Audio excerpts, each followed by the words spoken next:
दक्षिण अफ्रीका के स्वतंत्रता संघर्ष के प्रतीक नेल्सन मंडेला। नेल्सन मंडेला को दूसरा गांधी माना जाता है। उन्होंने 27 वर्ष तक जेल की यातनाएं सही। दक्षिण अफ्रीका को नस्लवाद की काली छाया से निकालकर लोकतंत्र की राह पर लाने वाले नेल्सन मंडेला जी का मानना था कि हम सभी को अपने सही हक के लिए लड़ना चाहिए, पर दूसरों के अधिकारों का उल्लंघन किए बिना। विचारों की दृष्टि से वे खुद को महात्मा गांधी के नज़दीक पाते थे। यह प्रभाव उनके आंदोलनों में भी दिखाई देता था। मंडेला जी की जीवटता के कारण ही जनता ने उन्हें मदीबा यानी पिता का दर्जा दिया था।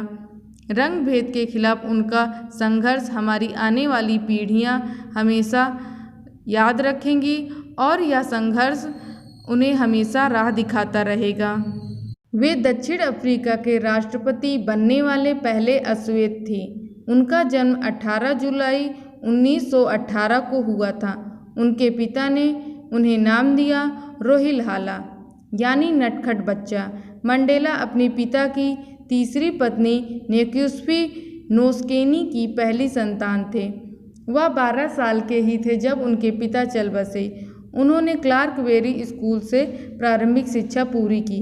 उन दिनों अश्वेत होना अपराध माना जाता था। इस अन्याय ने उनमें असंतोष पैदा कर दिया। उनकी दोस्ती ओलिवर टॉम्बो से हुई। दोनों को 1940 तक अपने राजनीतिक विचारों के लिए कॉलेज में लोकप्रिय बना दिया। मंडेला को क्रांति की राह पर जाता देख परिवार बहुत परेशान था। 1944 में मंडेला जी की जिंदगी में एल्विन मैसी आई और दोनों शादी के बंधन में बंध गए। उसी साल उन्होंने कुछ साथियों के साथ मिलकर African national Congress youth league बनाई। बाद में वे इसके अध्यक्ष बने। मंडेला ने अश्वेतों की आज़ादी के लिए संघर्ष शुरू कर दिया था। आंदोलन में सक्रियता बढ़ने के कारण पत्नी एल्विन ने उनका साथ छोड़ दिया था। सरकार उनकी लोकप्रियता से चिढ़ गई थी। पूरे देश में गिरफ्तारियां शुरू हो गईं। उनके दोस्तों पर देश के विरुद्ध युद्ध छेड़ने और देशद्रोह का मुकदमा चलाया गया। मुकदमे के दौरान ही मंडेला जी की मुलाकात नोमजाओ बिनी से हुई, जो शीघ्र ही उनकी दूसरी जीवन संगिनी बन गई।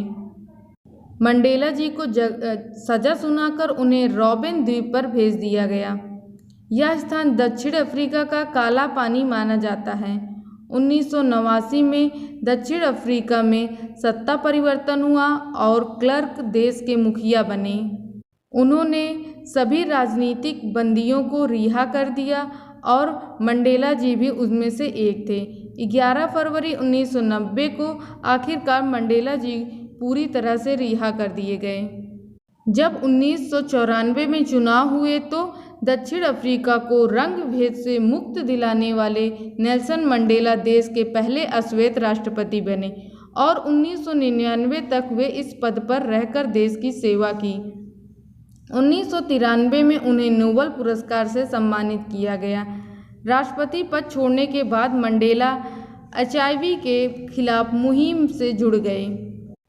बॉक्सर रहे मंडेला शुरू से ही जुझारू थे।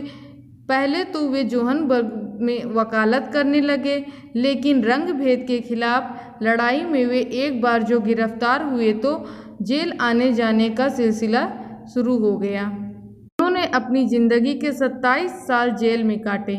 उनकी पूरी जवानी जेल में ही बीत गई। 5 दिसंबर 2013 को लंबी बीमारी के चलते उनका देहांत हो गया। उनका 27 साल का जेल जीवन किसी अद्भुत कथा की तरह लगता है। जेल में रहते हुए उन्होंने न सिर्फ कड़ी मेहनत करनी पड़ी, बल्कि जज्बात पर भी काबू रखना पड़ा। जेलरों के सामने मंडेला ने कभी भी खुद को कमज़ोर नहीं दिखाया। मंडेला ने अपनी आत्मकथा में लॉन्ग वॉक ऑफ फ्रीडम में लिखा है, मैं कभी भी ऐसा शख्स नहीं था जो सार्वजनिक तौर पर अपनी निजी ज़िंदगी के बारे में बताने में सहज महसूस करे।